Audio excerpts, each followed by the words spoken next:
आप देख रहे हैं डार्क फाइल्स। तो चलिए बढ़ते हैं आज की इस कहानी की ओर।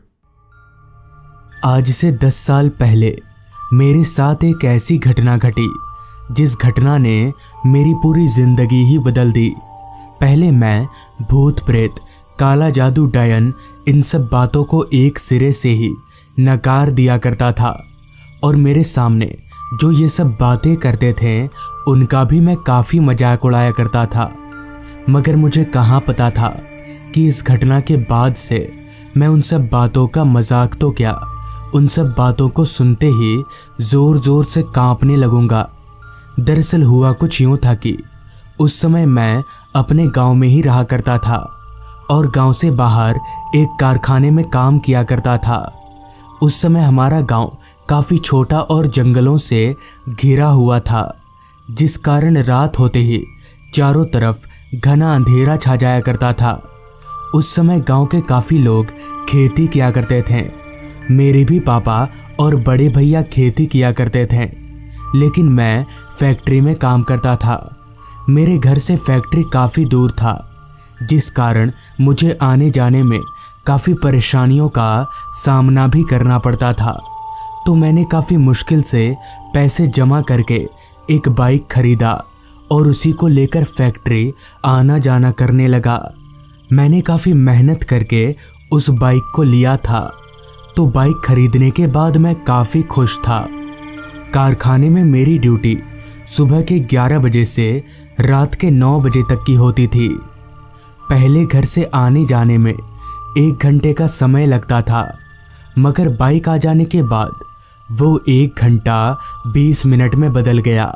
मतलब कि अब मुझे फैक्ट्री से घर आने जाने में 1 घंटे की जगह 20 मिनट ही लगते थे।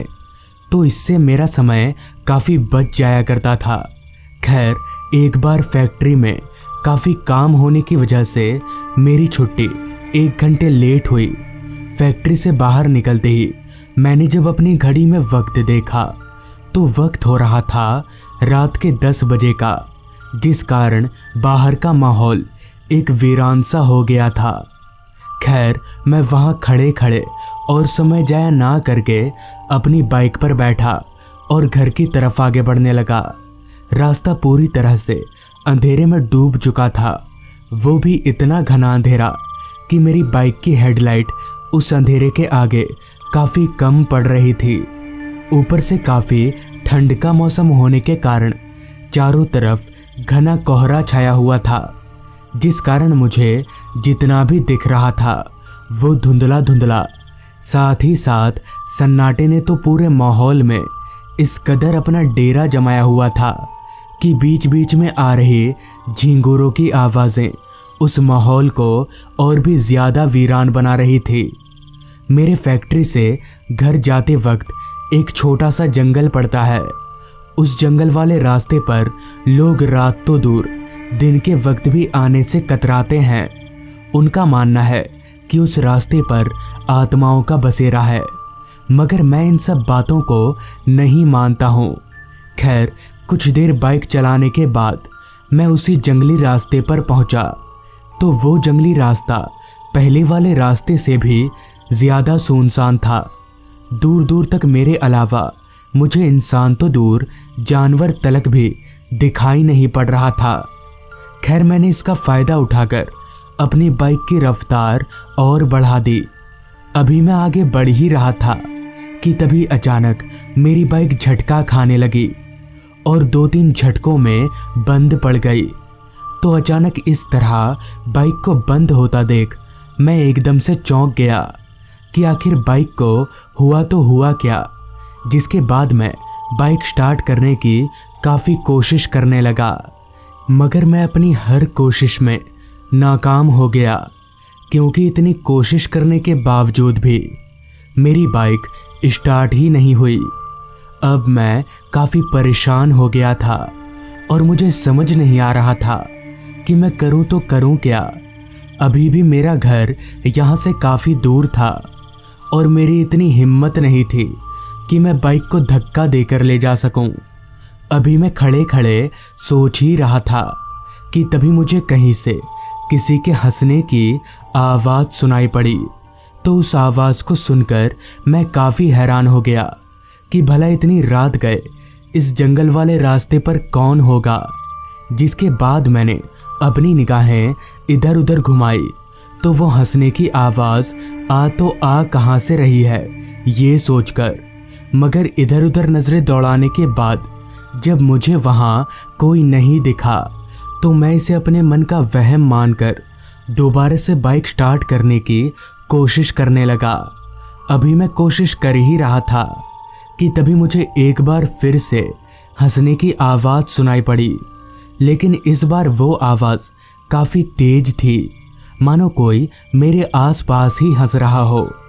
इस बार मैं ध्यान से उस आवाज़ को सुनकर उस आवाज़ की ओर अपनी निगाहें दौड़ाई तो उस आवाज़ की ओर देखते ही मेरे होश उड़ गए और मेरा सर एकदम से घूमने लगा, क्योंकि उस आवाज़ की ओर नज़रें घुमाते ही मैंने देखा कि वो आवाज़ कहीं और से नहीं बल्कि मेरे बगल के पेड़ के ऊपर से आ रही है। और पेड़ के ऊपर एक आदमी बैठा हुआ है जिसकी शक्ल पूरी तरह से सफ़ेद है और उस आदमी के सर के ऊपर 2 सींग भी निकले हुए थे। साथ ही साथ उस आदमी के मुंह से खून टपक रहा था। ये नज़ारा देखकर मैं समझ गया कि ये कोई इंसान नहीं बल्कि एक राक्षस है और शायद वो राक्षस अब मुझे मार डालेगा। अभी मैं डर के मारे कांप ही रहा था कि तभी वो राक्षस एकदम पेड़ के ऊपर से कूदकर मेरे सामने खड़ा हो गया। तो उस राक्षस को मेरे करीब देखकर मेरा कांपता शरीर और ज़ोर ज़ोर से कांपने लगा। मैं समझ गया था कि यही मेरी आखिरी रात है और अब मैं शायद नहीं बचूंगा कि तभी उस राक्षस ने मुझे उठाकर धड़ाम से ज़मीन पर पटक दिया। उसने मुझे इतनी तेज पटका था कि मुझे काफ़ी तेज चोट आई, जिसके बाद उस राक्षस ने मेरा पैर पकड़ा और मुझे घसीटते हुए जंगलों के अंदर ले जाने लगा। अपनी मौत को अपने सामने देखकर मैं तो कांप ही रहा था, मगर फिर भी मैंने हिम्मत नहीं हारी। मैं अपने पैर को उस राक्षस के हाथ से छुड़ाने की काफ़ी कोशिश करने लगा, लेकिन उस राक्षस की शक्ति के आगे मैं एक जिंदा लाश की तरह था। वो राक्षस मुझे घसीटता हुआ जंगल के काफ़ी अंदर ले आया, जहाँ मेरे चिल्लाने का भी कोई फ़ायदा नहीं होने वाला था। अभी वो राक्षस मुझे मारने ही वाला था कि तभी मुझे एक हल्की रोशनी थोड़ी दूरी से मेरी तरफ आती दिखी और देखते ही देखते वो रोशनी मेरे करीब आई तो मैंने देखा कि एक आदमी हाथ में लालटेन लेकर मेरी तरफ आ रहा है। तो उस आदमी के आते ही वो राक्षस मुझे वहीं छोड़कर जंगलों के अंदर भाग गया, जिसके बाद उस आदमी ने मुझे सहारा देकर उठाया। फिर मैंने अपनी पूरी आपबीती उस आदमी को बताई तो वो आदमी मेरे साथ चलकर मेरी बाइक के पास आया और मेरी बाइक को स्टार्ट करने की कोशिश करने लगा। तो उस आदमी के एक बार कोशिश करने पर ही मेरी बाइक स्टार्ट हो गई। तो इसके बाद मैं काफ़ी हैरान हुआ कि आखिर इतनी देर से बंद पड़ी मेरी बाइक इस आदमी के एक बार कोशिश करने पर ही कैसे स्टार्ट हो गई, और आखिर ये आदमी है कौन जिसे देखकर वो राक्षस एकदम से भाग गया।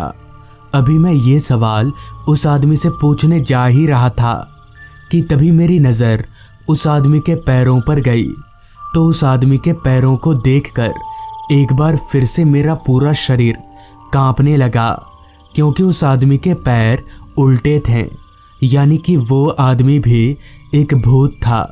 जिसके बाद मैं फटाफट से बाइक पर बैठा और बाइक भगाता हुआ अपने घर पहुंच गया। तो दोस्तों, ये थी आज की कहानी। अगर आपको ये कहानी अच्छी लगी हो तो चैनल को ज़रूर सब्सक्राइब कर लें।